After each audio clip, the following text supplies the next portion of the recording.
Hey Internet, I'm Chaz. And I'm Dan. And this is the Wine is Serious Business Show, episode 61. I'm incredibly pumped because we're back in Oregon. We've been doing a lot of shows outside of Oregon, doing some really cool stuff though, and I'm just excited to get back to what I love, Oregon Pinot. Chaz shows. These are all Chaz. These are Chaz shows, yeah. So whenever I can pick up a good half-bottle show, it's cheaper for us to film the show.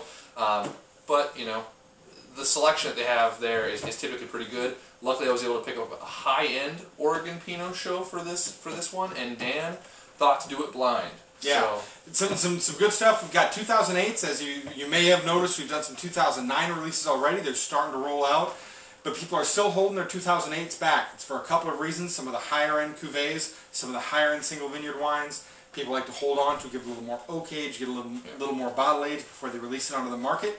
And in some cases, since 07 was panned critically, the inventory didn't move as much, so people have been trying to clear out their 07s, which has led to a little bit of delay in releasing the 08s as well.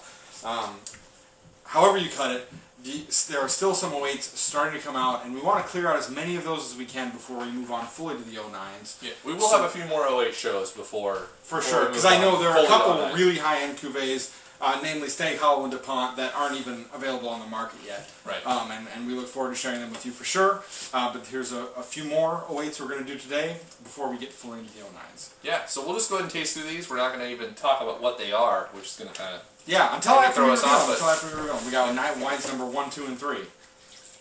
Blind, which is good. To be fair, these are all wineries that we respect. We have high hopes for the potential of their performance. Hopefully they're all great. Lineup of 92-point wines. Pretty dark in color right off the bat. Agreed. But that's reminiscent of the whole 08 vintage. This is smelling. I can smell it already. Like I'm digging it too, man. Wow. Just like rich blackberries and kind of like a roasted steak on the grill. Yeah. Just like, and not overwhelming. It's not like this overwhelming meat, but there's just a little bit of it to add some richness, some savory notes to the blackberry. It sort of reminds me of like a fruit garden too. Like there is some earthy notes to it. Totally. There's some good red fruit going on. But not to be mistaken for barnyard at all. This is like clean and engaging and deep and rich. The nose is fantastic on this wine. It smells really good.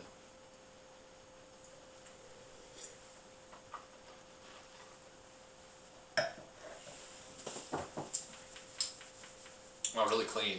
Totally. Super clean, like, and balanced impeccably. This is, well... very direct. There's not a whole lot of complexity. Direct, I was suggesting a little more complexity on the nose, but the fruit is great. The acidity is nice. Everything's in balance. And it's super clean. Really approachable. Right.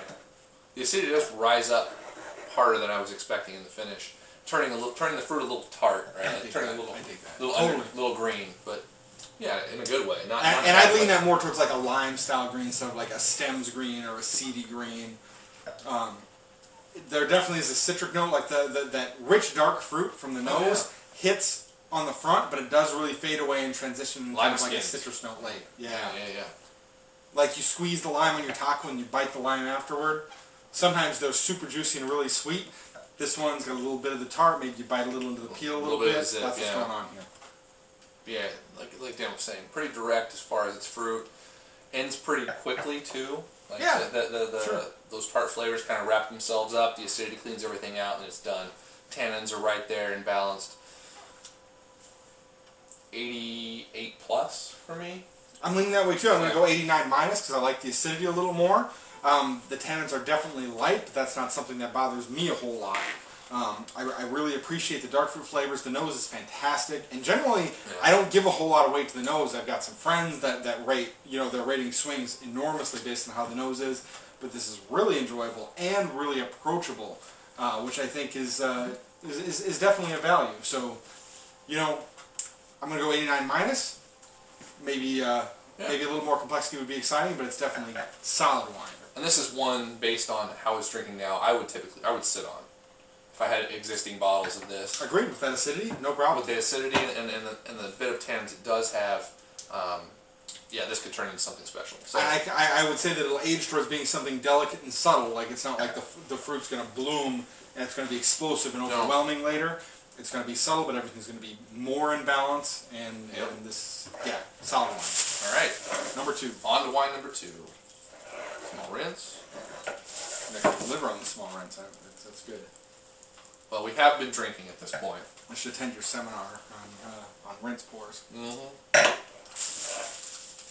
You're pretty bad about it. Yeah. Usually I get distracted. I'm like, oh, time to pour the next wine. Wine number 2. A little bit lighter in color from the previous wine, but not by much. All the 08s are typically pretty dark, so. Oh. Crazy funk on the nose. Like, seriously, like, yeah, we're getting light more body odor, not like overwhelming. This is disgusting, but I'm totally getting like a little bit of armpit and raspberries. We're getting more towards Oregon with the smell in this wine. Sure. Little more funky, but not the full-on Oregon. No, this is not. Wow. It's not the typical Oregon funk for sure. No, I'm serious, man. Maybe like raspberries, a little bit of armpit. Yeah, there's some armpit going on there.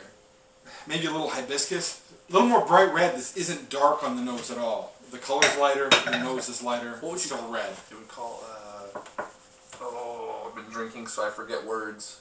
Like fruit? Rhubarb. Oh. Is there rhubarb there? Like, that's sort of... I wouldn't go with it. That's something I like to use a lot, but that's not what I'd give to this. Okay. If that's what you get, no. that's what you get. Because it's more of a green quality to the redness, like, and that's... Pomegranate, maybe? Like with the seeds? No. Alright. There's red there, there's like the raspberry thing, but there is some green notes in this. Like stems on the raspberries? Sure. I'm just leading into garbage. I can't... No, we'll go there. See what it tastes like. Yeah, I'm not... I can't say that I'm a huge fan of the nose, honestly. Like, it's not jumping out at me as amazing.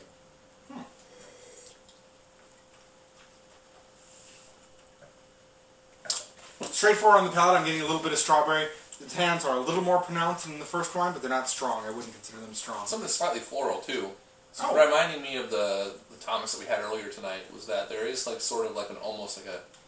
You bit off the head off a rose petal or something like that, or you bit a bit of rose with the green on the outside. Because there is definitely like a green note to this wine, but there's a lot of red fruit, and then there's a little bit of a floral note that I'm picking. I could get the rose petal a bit later, and it definitely runs for a long time. You know, there's a little bit of tannins coupled with kind of like delicate red fruit on the finish, and they hang out for what, over 10 seconds, I think. And the intensity and feel on the palate is really nice on this wine too. I mean, both of these wines have very good feel, very good, feel on the tongue. So, well put together. The components are in balance. Yeah, they're in balance or they're not in balance. I think they are in balance. You feel they're out of balance? Maybe it's that they're in balance. It's just that they're not put together well. Oh, okay. There's something here that's not. It's not seamless. This wine is not seamless. Whereas the last one had sort of like a nice wave to it. Like it was sort of built really well. This is just not doing it for me. So, where does that leave it for you? 87 points. But that's the problem, is that this is still a delicious wine with really interesting flavors. Just maybe it needs more time in bottle to come together. 87 points. I'm gonna go with 86. I like some of the things that are going on as I have a few more sips. I like a little darker fruit flavor. I like a little more acidity in the wine. While there are some good tannins playing, I'm not getting a whole lot of zing from the acidity. My mouth's not watering as much, and the fruit flavors aren't doing it for me quite as much. Sorry. It's fine. Get a good rinse here. Another darker color. Yeah, darker than the last one. Is this Shiraz, Jazz? You sneak some purple drink Australian wine in? Yeah, it's 20% Syrah. Did that rich fruity component. For all those of you not from Oregon, harvest happened this past week. We've been seeing posts from like all the wineries in the area. Pull the Pinot Noir in. We're making wine like crazy. Photos of the bins, photos. Wow. Wine on the netbook. Don't wipe on your pants. Photos of wine making like crazy. It's happening in Oregon right now. 2010 vintage. Some people are talking hate on it. Some winemakers are talking good about it. Kind of my take on it from what I've seen, those who had the presence of mind and the ability to crop to low yields were able to acquire some good fruit. Right. But there's not going to be very much of it. Right. Incredibly low yields. And some of the wineries are in full spin mode, whereas of course you've got people that are in the know, talking serious hate at some points. Like, yep. It's difficult being an Oregon person at this point, loving Oregon wines and hearing the complete spectrum that people are talking about. I think it's easy for us. I think we're lucky. I think it's hard for people in New Jersey who want to buy some Oregon wine, because we can taste through everything, well, right? They would just not drink to 2010. That's right. Because we can taste through, find out who did a good job, and hopefully we'll try and share that with you guys. And that's my advice, regardless of what's available on your market.